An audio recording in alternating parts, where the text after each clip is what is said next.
जय माता दी। स्वागत है आप सभी श्रोताओं का आपके अपने चैनल स्पिरिचुअल कथा 1111 पर। आज हम लेकर आए हैं माँ दुर्गा के तीसरे स्वरूप माँ चंद्रघंटा की पावन कथा।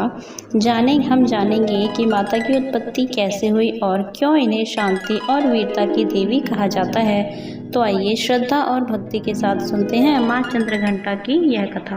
आज 24 सितंबर 2025 बुधवार आश्विन माह के शुक्ल पक्ष की तृतीया तिथि है। ओम देवी चंद्रघंटाए नमः। माँ दुर्गा जी की तीसरी शक्ति का नाम चंद्रघंटा है। अतः नवरात्रि का तीसरा दिन माँ चंद्रघंटा को समर्पित है। नवरात्रि में तीसरे दिन योगी जन अपने मन को मणिपुर चक्र में स्थित कर भगवती आदिशक्ति का आह्वान करते हैं और विभिन्न प्रकार की सिद्धियां प्राप्त करते हैं। माँ चंद्रघंटा की पूजा से भक्तों का इस लोक तथा परलोक दोनों में ही कल्याण होता है। माँ चंद्रघंटा की कृपा से अलौकिक वस्तुओं के दर्शन होते हैं, दिव्य सुगंधियों का अनुभव होता है तथा विविध प्रकार की दिव्य ध्वनियां सुनाई देती हैं। ये क्षण साधक के लिए अत्यंत सावधान रहने के होते हैं। माँ चंद्रघंटा का स्वरूप। माँ चंद्रघंटा का स्वरूप अत्यंत शांतिदायक तथा कल्याणकारी है।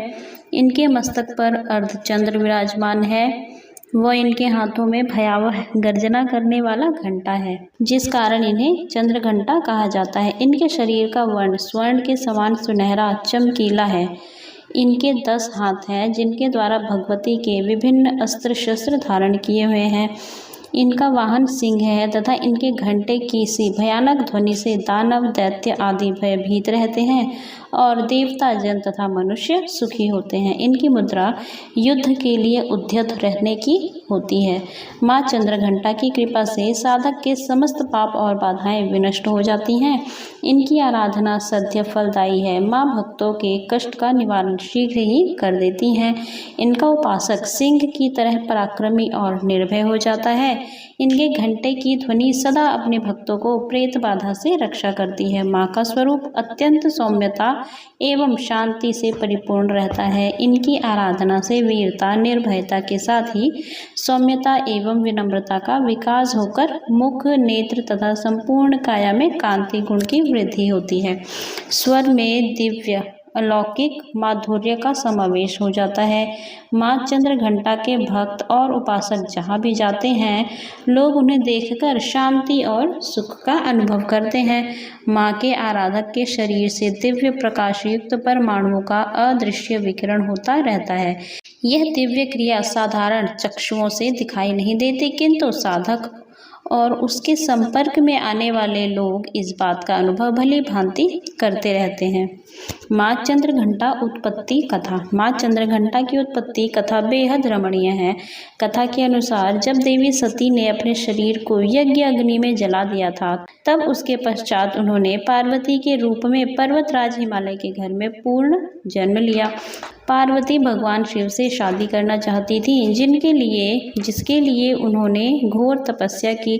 उनकी शादी के दिन भगवान शिव अपने साथ सभी अघोरियों के साथ देवी पार्वती को अपने साथ ले जाने के लिए पहुंचे, तो शिव के इस रूप को देखकर उनके माता पिता और अतिथि गण भयभीत हो गए और पार्वती की माँ मैना देवी तो डर के कारण मूर्छित ही हो गई। इन सब को देखकर देवी पार्वती ने चंद्रघंटा का रूप धारण किया और भगवान शिव के पास पहुंच गई। उन्होंने बहुत विनम्रता से भगवान शिव से एक आकर्षक राजकुमार के रूप में प्रकट होने के लिए कहा और शिव भी सहमत हो गए।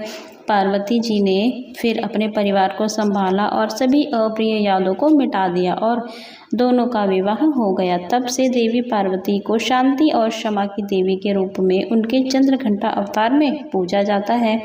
माँ चंद्रघंटा की कथा। एक बार असुरों का स्वामी महिषासुर और देवताओं के स्वामी इंद्र के बीच लंबे समय तक युद्ध चला। महिषासुर ने देवताओं पर विजय प्राप्त कर इंद्र का सिंहासन हासिल कर लिया और स्वर्गलोक पर राज्य करने लगा। इसे देखकर सभी देवतागण परेशान हो गए और इस समस्या से निकलने का उपाय जानने के लिए सभी देवता त्रिदेव ब्रह्मा, विष्णु और महेश के पास गए। देवताओं ने बताया कि महिषासुर ने इंद्र, चंद्र, सूर्य, वायु और अन्य देवताओं के सभी अधिकार छीन लिए हैं और उन्हें बंधक बनाकर स्वयं स्वर्गलोक का राजा बन गया है। देवताओं ने बताया कि महिषासुर के अत्याचार के कारण अब देवता पृथ्वी पर विचरण कर रहे हैं और स्वर्ग में उनके लिए स्थान नहीं है। यह सुनकर ब्रह्मा, विष्णु और भगवान शंकर को अत्यधिक क्रोध आया। क्रोध के कारण तीनों के मुख से ऊर्जा उत्पन्न हुई। देवगणों के शरीर से निकली ऊर्जा भी उस ऊर्जा से जाकर मिल गई। यह 10 दिशाओं में व्याप्त होने लगी। तभी वहां एक देवी का अवतरण हुआ। भगवान शंकर ने देवी को त्रिशूल और भगवान विष्णु ने चक्र प्रदान किया। इसी प्रकार अन्य देवी देवताओं ने भी माता के हाथों में अस्त्र शस्त्र सजा दिए। इंद्र ने भी अपना वज्र और ऐरावत हाथी से उतरकर 1 घंटा दिया। सूर्य ने अपना तेज और तलवार दिया और सवारी के लिए शेर दिया। देवी अब महिषासुर से युद्ध के लिए पूरी तरह से तैयार थी। उनका विशालकाय रूप देखकर महिषासुर यह समझ गया कि अब उसका काल आ गया है। महिषासुर ने अपने सेना को देवी पर हमला करने को कहा। अन्य दैत्य और दानवों के दल भी युद्ध में कूद पड़े।